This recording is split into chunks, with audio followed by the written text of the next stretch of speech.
Heart health is very important for women in that it's the leading cause of death for women in the United States, American women. And also, there are over 500,000 women per year that are diagnosed with some form of heart disease. So it's very important for all of us to be aware of what risk factors are and what we can do to prevent coronary artery disease, hypertension, hyperlipidemia, any of the disease circumstances that affect women and their heart health.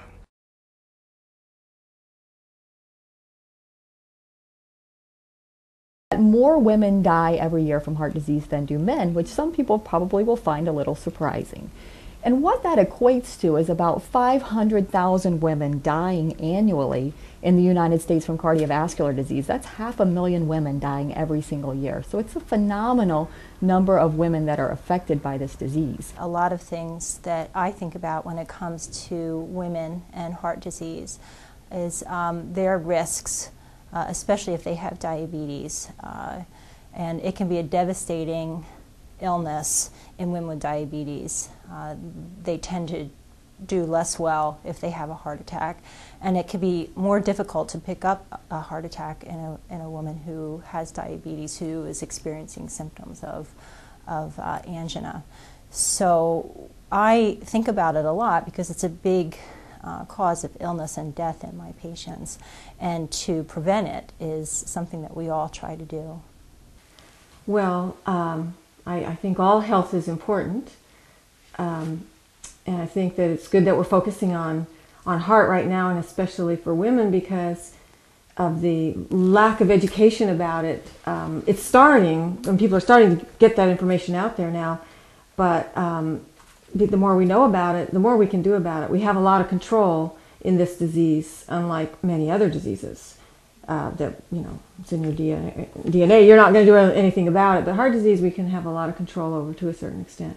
I think it's really important we know as much as we can.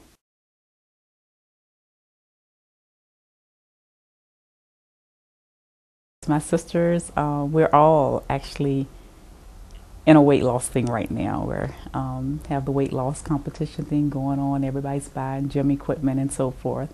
I have two aunts that are even walking in the afternoon that are about 62, and they're walking in the afternoons and the evenings. Actually, one aunt has lost 16.5 pounds. I'll cut up like strawberries and melon and bananas and maybe throw in some blueberries or cantaloupe and mango, or, you know, I'll just and sometimes, you know, you could cut up enough for 2 or 3 days and not have to do it every day. But I love fruit. I really do. I mean, I don't just eat it because it's good for me, but I really like it. And I like variety, you know. And, you know, maybe an apple a day if you get the kind of apples that you really like. I love the Fujis and the Braeburns. They're so good. Physical activity has been a big part of my day since I was a young child.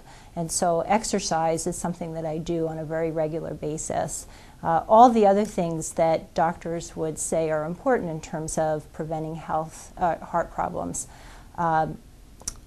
not smoking, getting cholesterol checked, making sure that your blood pressure is well controlled, all those are things that I do on a regular basis.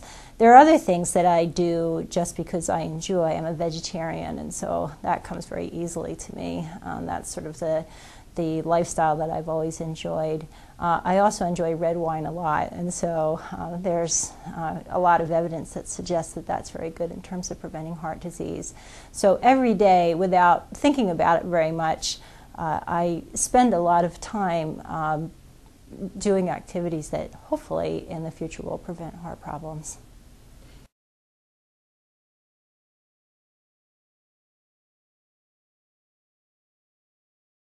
I would just say to people, take the initiative and take care of yourself.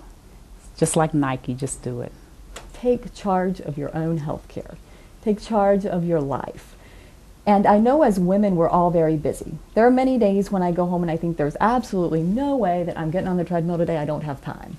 But, you know, it turns out if you really look at it and you decide that it's really important to you not to die from cardiovascular disease, 30 minutes a day is not a difficult thing. Physical activity is something that's easy to do and can be done very cheaply. And if I had to say there was one thing that all women could do, it would be to increase their physical activity, or if they don't have an exercise program, to think about starting one. But as a diabetes doctor, I would also emphasize that getting cholesterol checked, making sure that you don't have hidden high blood pressure, and importantly, making sure that you don't have diabetes are all things that could help a woman prevent heart problems in the future. You know, if you have an animal, then this isn't the right answer for you. But if you don't, you might think about getting an animal, a dog. It could be a little dog, but a dog that needs to be walked a couple of times a day, because that could be a beginning to getting you outside and taking a few walks a day. And I think walking is a great place to start. For people who need to get on some kind of a program, exercise is so key. It's so much a part of it, and to make it a part of your life forever. So if you get in the habit of having a dog, or I don't know, cats probably don't need to be walked, but it can start you on a whole new journey. I think to live red is to follow a healthy heart lifestyle. Take a look at your habits, things that you do day in and day out, of things that you can change that would give you a healthier heart.